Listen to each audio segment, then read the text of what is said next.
Well, good morning, everyone. Welcome. My name is Joe. I'm an associate minister here at Real Life. It's my pleasure to be with you. If you've joined us online, welcome. We're glad to have you here with us as we continue on our journey to Easter. Now, we started out on this conversation a few weeks back where we talked about Jesus' entry into Jerusalem, which would have been Palm Sunday, which is what the day is today really about as we celebrate Jesus' triumphal entry into Jerusalem. Last week, we talked about Jesus in the garden, I guess, Gethsemane and what he went through in his prayer time and wrestling with God about what he was about to step into.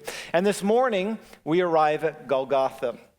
Now, I do want to preface our conversation with a few things. One, there is a lot of content this morning, and you're going, as on par with Joe, we're going to be talking.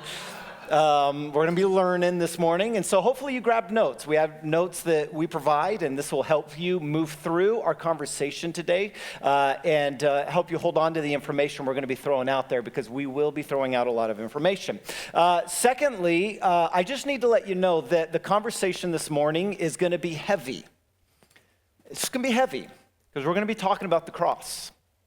And if this conversation that involves a conversation about death, torture, suffering, is maybe triggering, or maybe you have young kids that maybe you're just like, I'm not sure they need to hear about this in this capacity. Don't worry, I'm not showing any Passion of the Christ clips, okay? But it's not also going to be G-rated either.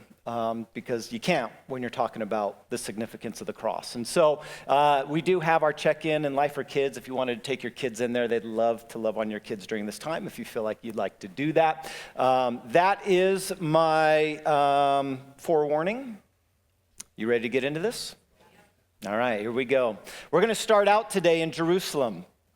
Jerusalem, this is a picture of the city of Jerusalem that would have been during the time of Jesus, most likely. This is a depiction of it. And we're going to start off talking about a little bit about where Jesus went and what he did.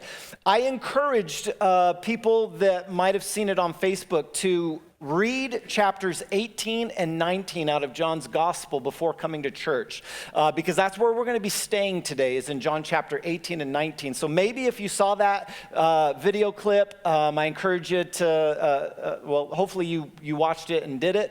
If you didn't, don't worry. It'll be there when you get home, and you can read chapter 18 and 19 together as a family or on your own, however you wish, and it might fill in some of the gaps, because I'm not going to read line for line the two chapters. We're going to stay kind of high level this morning as we move through this. So for your reference, everything we talk about is John chapter 18 and 19. But we're going to start out in Jerusalem, and I'm going to locate some places on the map. And I just need you to know that this is a general scholarship consensus on where things took place. We don't know exactly where everything happened when Jesus was spending his last week there. We know some areas. So just know that it's not perfect. If you learn something else, like, I thought it was more over here, that's okay. It doesn't matter. It'll all make sense when we come to the point of why we're going through this. So just clarify there. First off, we need to understand Jesus spent his Last Supper, what we call the Last Supper, the Passover. This would have been a dinner that they would have shared since they were little babies.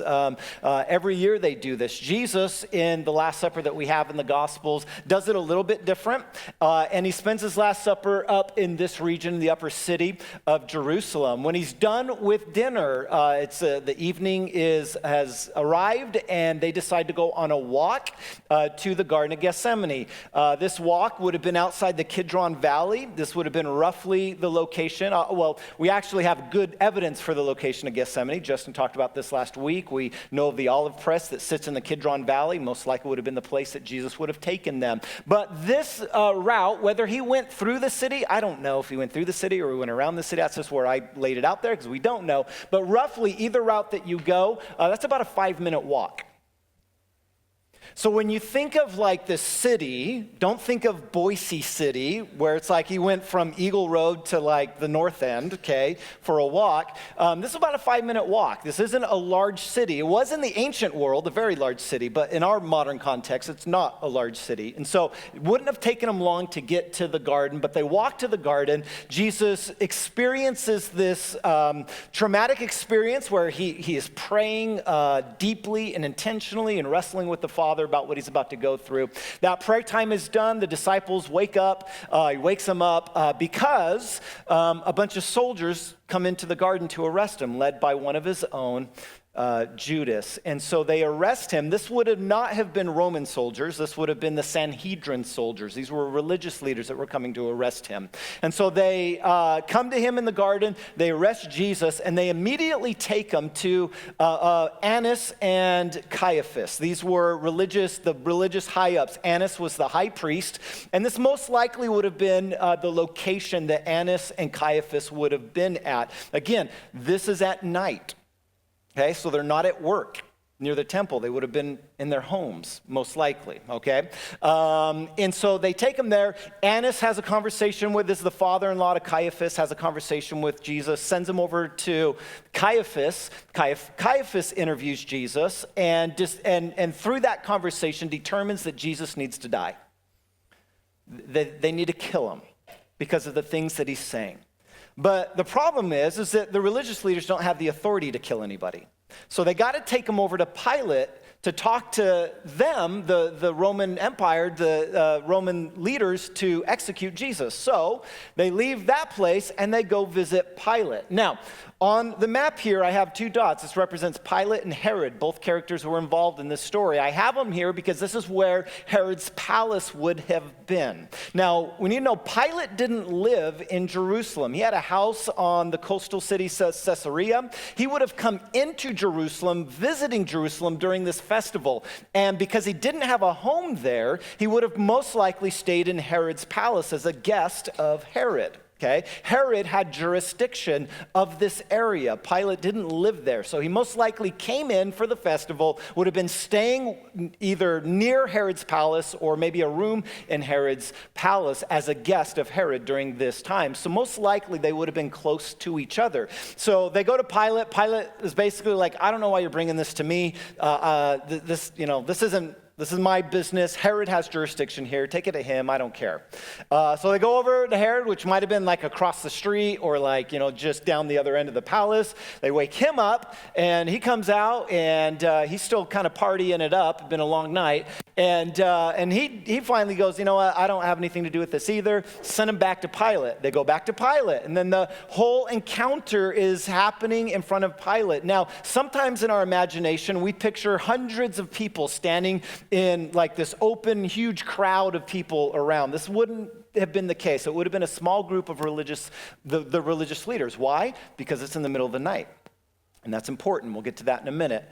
So it just would have been a handful of religious leaders that are trying to get Jesus killed. So they have a conversation with Pilate. Pilate interviews Jesus, goes back out to the religious leaders. He's having conversations with them. They're wanting him dead. He's like, I don't get it, but whatever. We'll go ahead and do it. So he hands Jesus over to be killed. So there's some back and forth that's taken place. I have this dot up here because if by chance Pilate was somewhere else, he would have been north of the temple, which would have been in this region here. But after they have some back and forth with Herod, Pilate says, okay, let's send him out to be killed. He's then walked out the city to the place of the skull called Golgotha to be crucified. Now, why do I tell you all of this information? Why is this important? There's a lot happening under the surface that just reading it, on our own, we might miss. Here's a couple things to know. When Jesus was arrested, it would have been around 10, 11, midnight, right at the end of the night is when he would have been arrested, most likely. So again, there's no exact science here. They didn't say at this exact time. So roughly, generally speaking, it might have been in these hours that Jesus was arrested in the garden. Then he goes through this whole experience, and then he's led out to be crucified. At the time that he was sentenced to die by crucifixion, it would have been around 8 or 9 in the morning. All of this takes place in, generally speaking, 8 to 10 hours. 8 to 10 hours.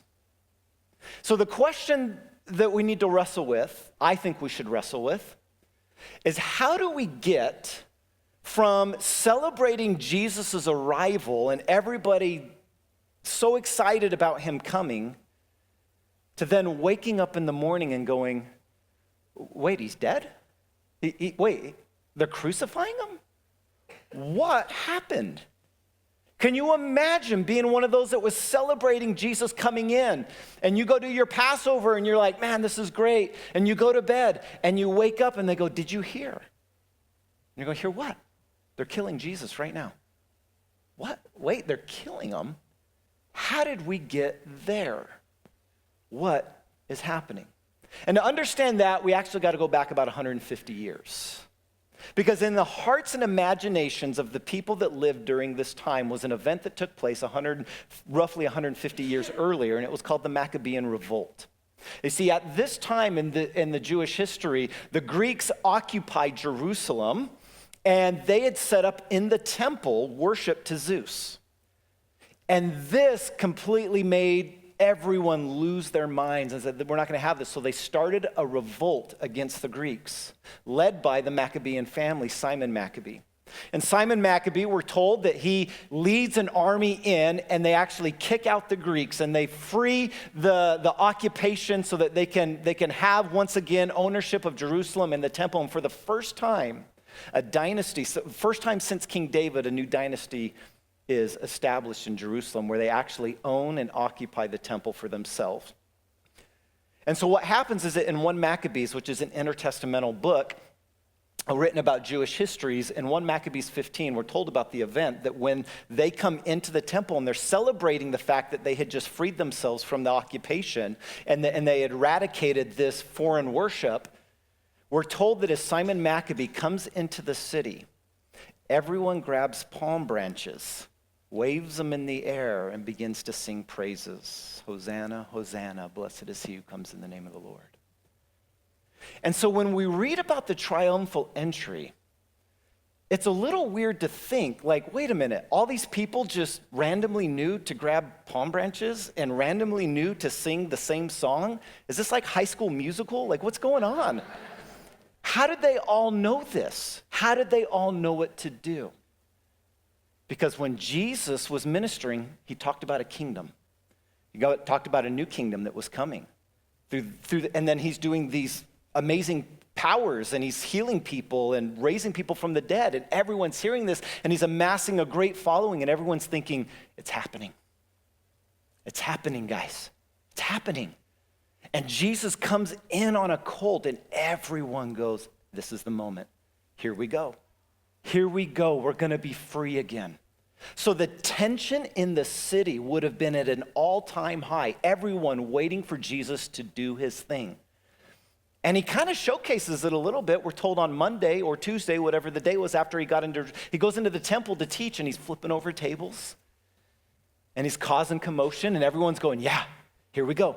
Here we go. Is it now? Is it now? Is it now? So why do they do this at night?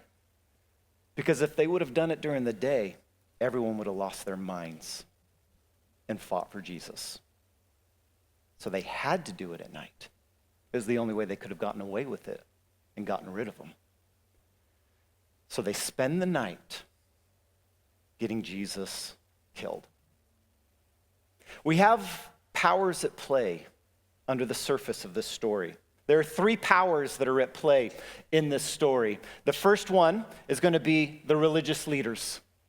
The religious leadership is trying to control and keep their power. They're trying to govern for themselves how they want everybody to live and be. And no matter how good intentions that they thought they had, they were trying to control their own power within this system. There was another power at play. This was the Roman Empire. The Roman Empire, they had power that they were trying to keep. So they're trying it's Pax Romana, it's the declaration that the Roman Empire has brought peace to the world. And so they're trying to keep the peace. And Pilate's like, I don't need Caesar getting mad at me because there's a big riot in the city, so I guess we're going to go ahead and kill him.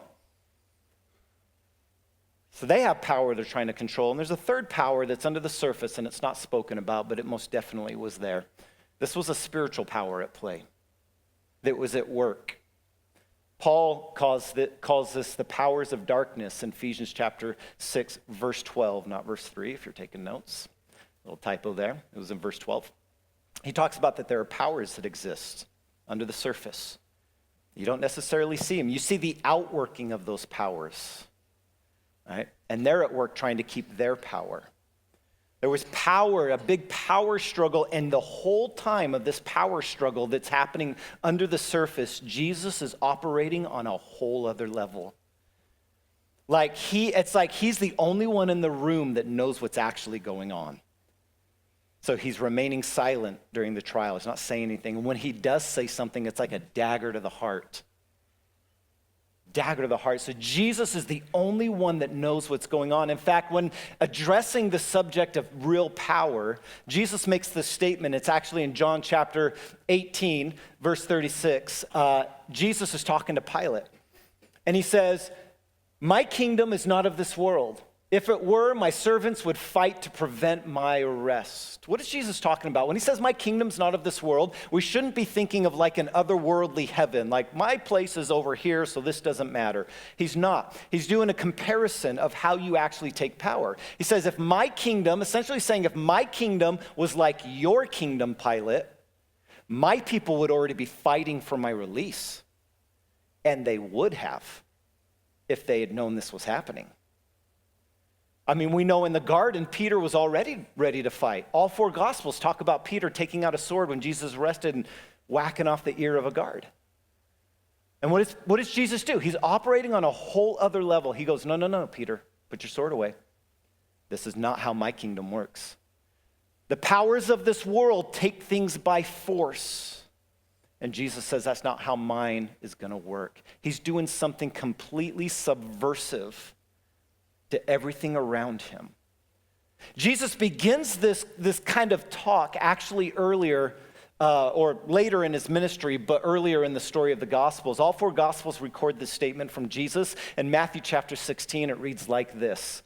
Then Jesus said to his disciples, "Whoever wants to be my disciple must deny themselves and take up their cross and follow me." And we read that so passively sometimes because we're too familiar with the cross. We're actually too comfortable with the cross. We have it on display everywhere. We wear it around our necks. The cross is something that's been dulled in our imagination.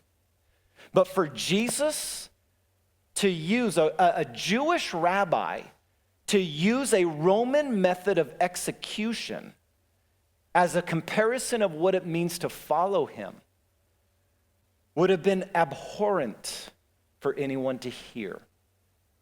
This would have been disgusting because we don't understand what they went through. If we were to put ourselves in the shoes of a first century Galilean, we would have grown up with death in front of our face every day.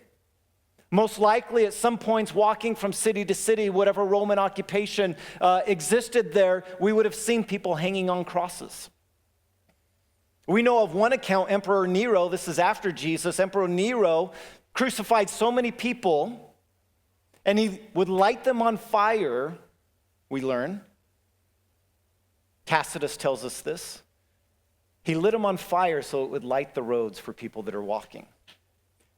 In the ancient world, you grew up with death and you grew up with the cross as something that was in your face, and it was the most brutal, ugly, disgusting form of execution that existed in the world. Never seen again. It was the most brutal way to die. The Romans didn't invent crucifixions, the Persians did, but all scholars agree that the Romans perfected it. They knew how to torture you and kill you. That's what they did. How did people view? How do we know this? How do we know that this was such a deplorable, disgusting thing? Well, we have written sources like Cicero. Cicero is a Roman lawyer. He writes this: "Wretched is the loss of one's good name in the public courts. Wretched, too, a monetary fine exacted from one's property, and wretched is exile. But still in each calamity there is retained some trace of liberty. Even if death is set before us, we may die in freedom. But the executioner, the veiling of heads, and the very word cross, let them all be far removed from not only the bodies of Roman citizens, but even from their thoughts, their eyes, and their ears." In Roman high society, you wouldn't even mention the word cross. This is an honor and shame culture, and to be crucified was the most shameful thing that could take place. It was a dishonorable thing to be crucified. It was disgusting, and Cicero's telling us, like, we shouldn't even bring it up. We shouldn't see it. We shouldn't talk about it. It's that vile. We have Seneca. He says this, is there such a thing as a person who would actually prefer wasting in pain on a cross, dying limb by limb, one drop of blood at a time, rather than dying quickly? Would any human be willingly choose to be fastened to that cursed tree, especially after the beating that left him deathly weak, deformed, swelling with vicious welts on shoulders and chest, and struggling to draw every last agonizing breath? Anyone facing such a death would plead to die rather than mount the cross. In the ancient world, you didn't wear crosses around your neck. You didn't celebrate this. It was deplorable. We have Josephus, the Jewish author. He says this, every day Roman soldiers caught 500 Jews or more. The soldiers, driven by their hatred of the Jews, nailed them to crosses. They nailed them in many different positions to entertain themselves and to horrify the Jews watching this spectacle from inside the walled city of Jerusalem. In time, the soldiers ran out of wood for crosses and room for crosses, even if they had found more wood. Josephus is telling us they crucified so many people, they ran out of wood. Most scholars say hundreds of thousands of people died at the hand of crucifixion. It was an ugly, brutal way to die. In crucifixions, it would happen like this. You would start off by being beaten. You would be flogged, with clubs, whips, many different methods. You would be tied up and you would just be beaten half to death. After you were beaten, you were then stripped naked. All these images of a clothed person on a cross would not have been historically accurate. You would have been stripped naked. Then you would be tied to a bar on your shoulders and you'd be forced to carry a portion of your cross through the crowds. You'd be publicly shamed, treated like an animal, as you had to carry your cross naked after being beaten to the place of your eventual death. After you got to the location, you would have been nailed to that cross. And how you were nailed is that you would first be nailed through your wrists to the beam that you carried. Then you would have been lifted up to the position up high up on the cross. Then your feet would have been brought together and you would have been nailed at the feet. And you would be left there to hang and die. Scholarship tells us that people would die within 3 to 4 hours, and sometimes even 3 to 4 days, depending on how bad what shape you were in at the point of being lifted up on the cross. You would most likely die by suffocation. And how this worked is that as you were being hung on the cross, you're nailed in there, you're slumped down, all your body weight's by the wrists where you're nailed, and the only way that you could draw breath is if you had to push yourself up by the feet to draw some breath. Hold it as long as you could before you were weak and you gave out. You'd be beaten, had broken ribs, broken parts of your body. It would have been hard to breathe. So eventually you would suffocate and die. If you were taking too long to die, we know that your legs would have been broken. And why would they break their legs? Because then you couldn't push yourself up to draw any breath anymore. So you'd just be left there to die. After you died, you were taken off the cross and your body would most likely have been burnt or left for animals to eat. This was crucifixion. And the Romans were perfect at it. They knew exactly how to torture you. There are some writings that go almost too graphic. I had to pull a slide. I don't know if I'm going to read that. But it talks about how Roman soldiers would take their spears and jab at people who were walking down the street getting crucified. It was a brutal, brutal act. And crucifixion served one point that was played out in 3 ways. Crucifixions were meant to humiliate you, dehumanize you, and then this is what crucifixions did. Let me explain. The first part, to humiliate and dehumanize you. Listen, it was deplorably deplorable to be crucified. Your family would have rejected you. If you were someone that were getting crucified, your family wouldn't be hanging out going, oh, we're so sad he's dying, let's get him off the cross. No, they would have left you. The worst of society got crucified. This wasn't something they just handed out willy-nilly. This was like the worst of the worst. People got crucified, and hundreds of thousands of people got crucified. So if you had a family member that got sentenced to death by crucifixion, you basically rejected them out of your family. Because in an honor-shame culture, you wouldn't want to be associated with someone that would have died at such a shameful death. And so this aspect was unthinkable for people to think that someone would worship someone that was crucified. But that's unthinkable in the ancient world. How do we know this? Well, we can look at the earliest picture of Jesus that we have in antiquity. This picture actually dates back to 115 AD. And what it depicts is a jail cell. There's a jail cell, and outside of the jail cell is a Roman prison. There must have been a Christian that was in prison there. And they have a guard that was outside watching this Christian, and the guard must have etched into the wall this picture. This picture is called the Alexamenos graffiti. We know nothing of Alexamenos except for this graffiti. And it was found outside a prison wall, and etched in the prison wall was this graphic. This is what it looks like transposed, so you can see it better. And what it depicts is a crucified man with a donkey head, a man standing next to him with arms lifted in worship. And at the bottom in the graffiti it says this: Alexamenos worships his God. The earliest picture of Jesus in antiquity is him crucified with a donkey's head. Because it would have been ridiculous that you worshiped someone who was crucified. Like, unthinkable. You would have been made fun of. Wait a minute, your God was crucified? Only the worst in society get crucified. And thus, the Roman soldier, it was unthinkable for him to believe that Alexamenos would worship a crucified man, and to make fun of him, he depicts his God with a donkey head. Earliest picture of Jesus we have, right here, making fun of him. It's interesting when you read the Gospels and you come to someone like Paul. And Paul in Romans chapter 1 says something like this: I'm not ashamed of the gospel. And if we're reading with curious eyes, we should ask the question, why would you be ashamed, Paul? Like, I'm not ashamed. I can say Jesus, I'm not ashamed. Because in his world, it would have been shameful. Can you imagine going around trying to tell people to believe in Jesus? And they're like, okay, yeah, tell me about him. Well, he was crucified. Nah, I'm out. And Paul says, I'm not ashamed of that, guys.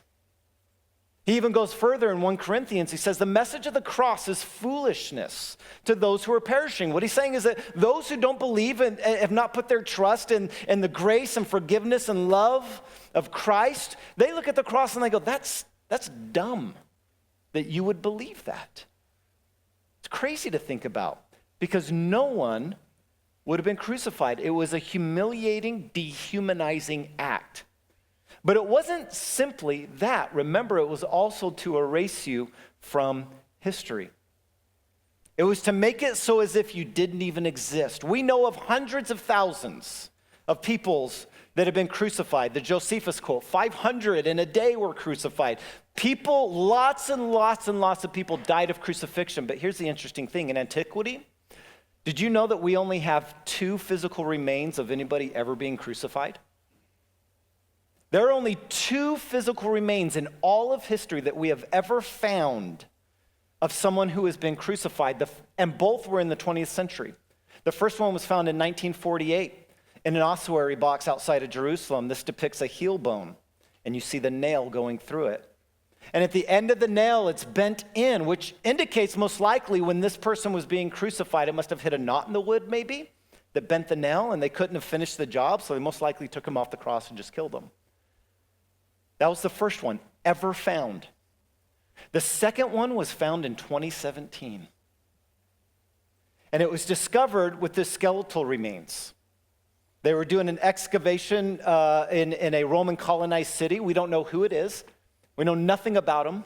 But the skeletal remain was found, which is not unusual when you're doing excavation, except for the fact they noticed something that had only been seen one other time in history, the heel bone. There was a nail going through it. There are only 2 physical remains in all of history of someone being crucified. What I'm about to say is not an overstatement. If Jesus had not resurrected from the grave, we never would have even known his name. If Jesus hadn't resurrected, we never would have heard of him. Because the point of crucifixion was to erase you from history. You were humiliated, treated like an animal, dehumanized, and then you were wiped off the face of the earth. Never to be remembered. Pre-Jesus, we have no record of a name of a person who has been crucified. We know of people that have been crucified post-Jesus. We know Jesus' name, and then they carried that forward with like the disciples and the way that they died through execution. We know their names. Do you know before Jesus, we don't even have any record name of someone because that was the point. You were to not be remembered. And yet Jesus resurrected, and we're all here today. So what's happening here?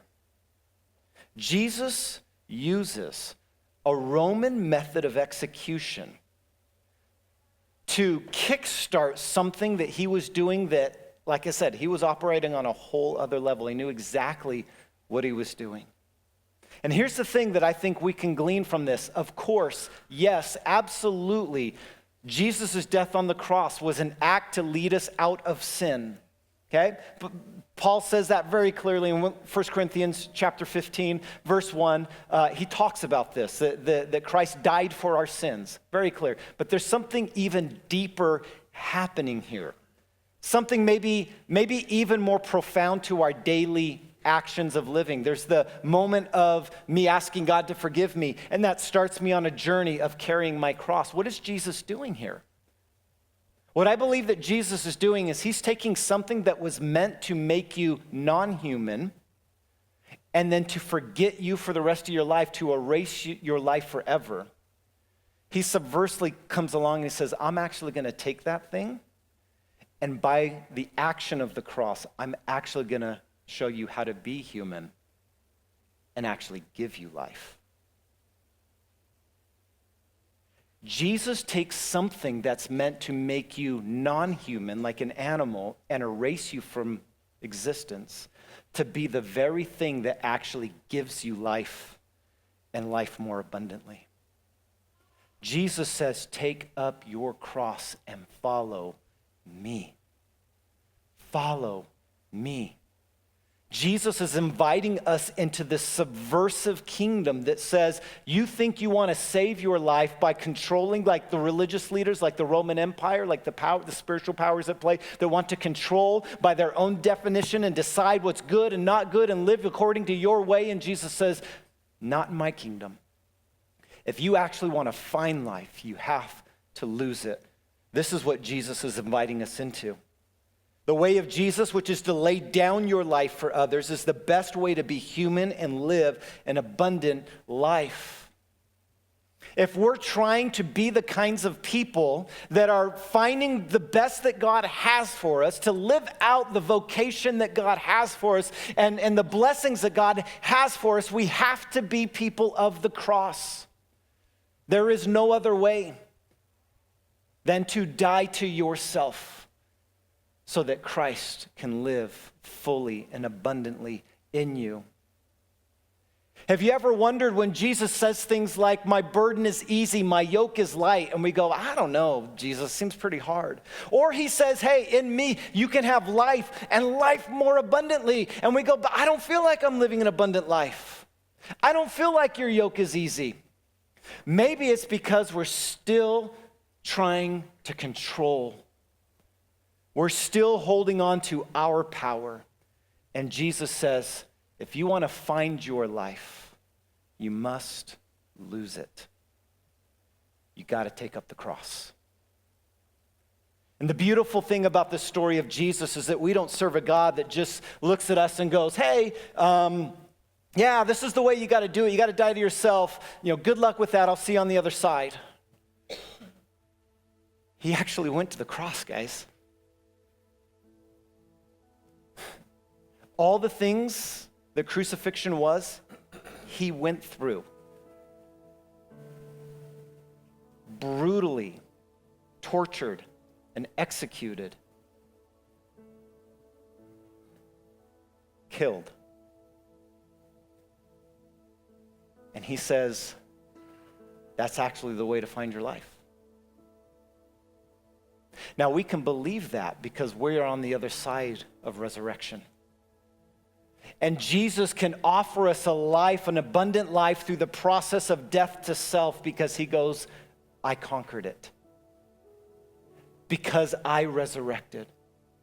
Had he not, we wouldn't be here today. I guarantee you that. But he's resurrected. He's resurrected. And we can put our trust in him. Death to self. This isn't easy. I am under there's no mistake. This is hard. It's a decision we make every day. Will I choose my own power?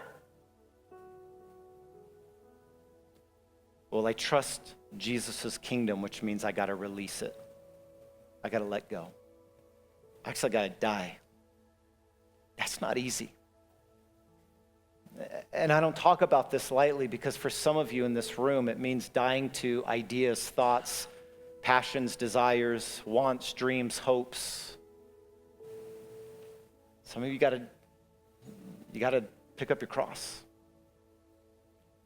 so that you can actually become more like the person God created you to be, so you can become more human, and so you can actually find life.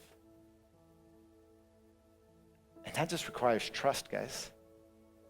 You just got to trust. Doesn't make sense.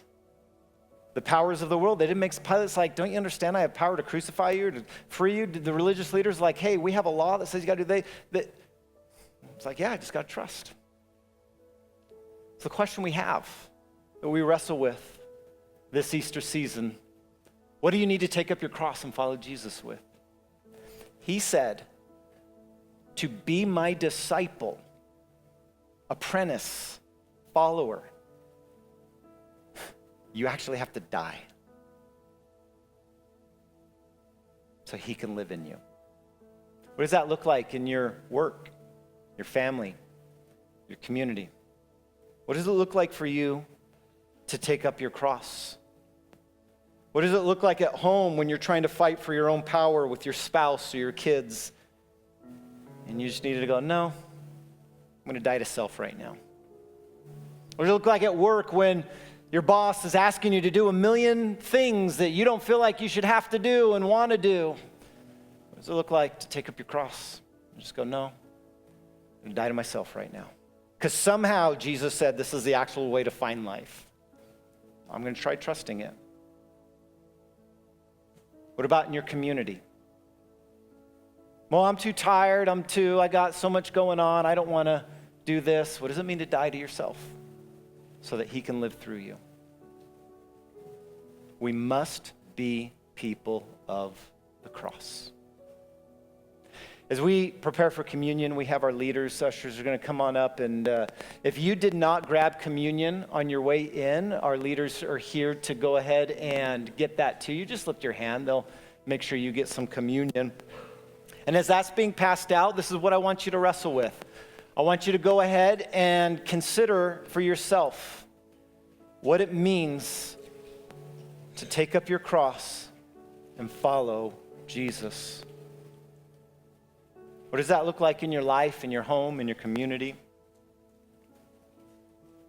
To put your trust in him. As we consider these things, we'll take communion in a minute. Let's wrestle with what God might be saying to us this morning.